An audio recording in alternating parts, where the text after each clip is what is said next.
Terus waktu saya kadang-kadang buka YouTube juga dikatakan dalam bahasa Inggris waktu itu tentang kata haleluya itu. Kita haleluya artinya ya kita maling memuji Tuhan seperti itu ya. Jadi ya itu pada dalam haleluya ya terakhir itu singkatan dari Yahweh ya. Terus asal kata Yahweh itu dari mana? Jadi dalam bahasa Yunani, bahasa bukan Yunani, melainkan bahasa Aramaik. Bahasa asli mereka itu. Aramaik. Bahasa Aramaik. Ya, Yahweh itu asal katanya bagaimana? Terus sampai pada pemikiran seperti ini. Bahwa Yahweh itu ada hubungannya dengan kita bagaimana mengambil nafas dan mengeluarkan nafas.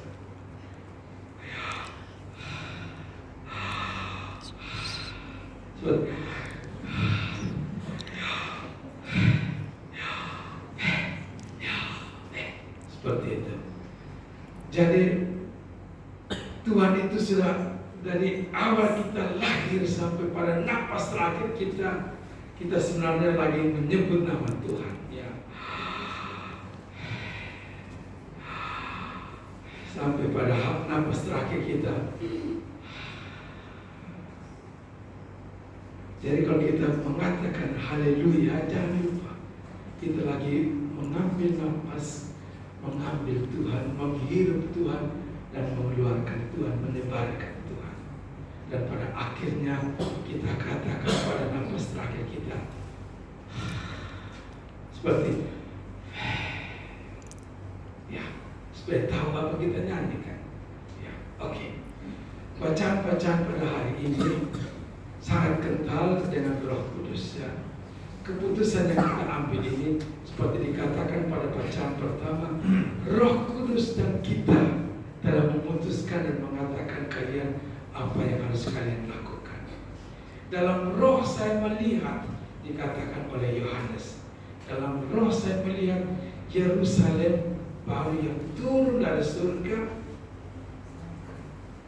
dan di atas pintu-pintu itu ada nama dari ke-12 suku, dan batu dasarnya itu adalah nama dari para rasul. Dan Yesus katakan pada akhir, saya akan mengirim penolong Roh Kudus kepadamu.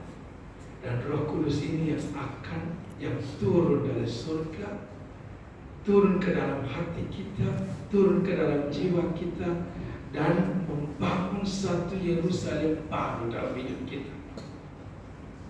Dan dalam Yerusalem baru itu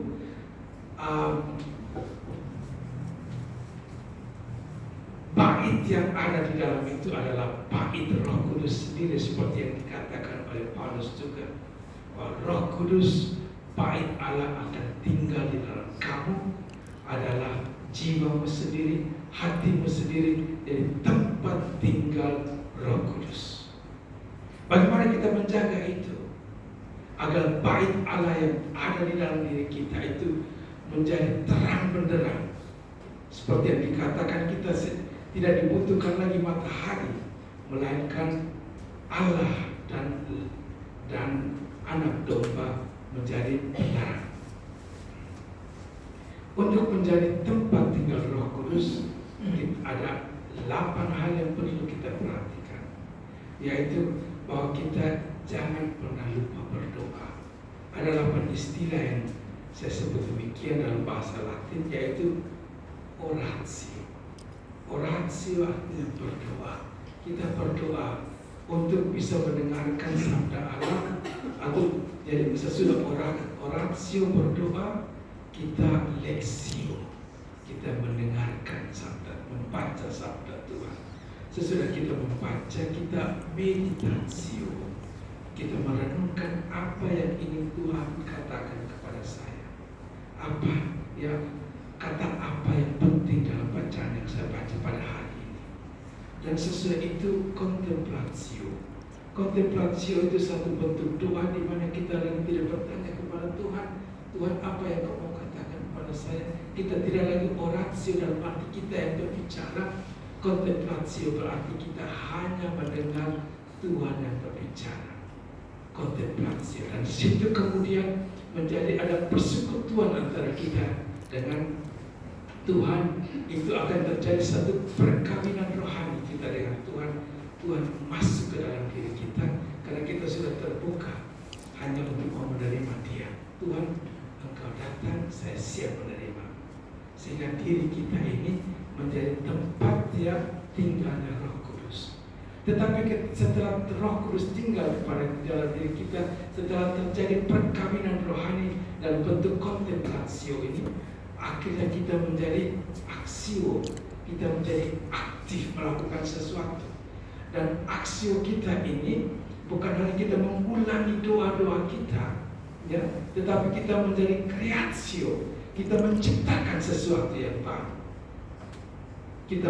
Jadi kita tidak hanya mengulangi karena kebiasaan-kebiasaan kita, melainkan ada sesuatu yang kita ciptakan. Kita menjadi co-creator, ya, dari Tuhan.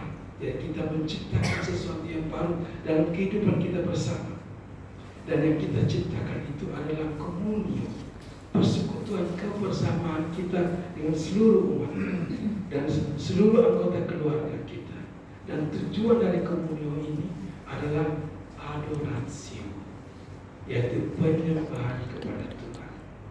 Semua yang kita lakukan, yang kita pikirkan, yang kita katakan, yang kita perbuat pada akhirnya adalah satu bentuk adoratio, yaitu penyembahan Tuhan. Adoratio yang dari bentuk pertama tadi sampai keempat itu kontemplatio, dan yang keempat pada bagian kedua adalah adoratio. Itu seperti ada perkawinan baru. Saya katakan kepada Tuhan, ya Tuhan, saya siap untuk menerima apa yang Kau katakan kepadaku. Engkau adalah anak yang Kukasihi. Saya siap untuk menerima tawaran kasih-Mu, tawaran perkawinanmu dalam kontemplatio tadi. Saya datang kepadamu untuk beradoratio, untuk menyembah. Dan kalau kita siap untuk 8 hari ini, kita akan siap juga untuk merayakan pesta Roh Kudus. Tuhan akan mengirimkan penolongnya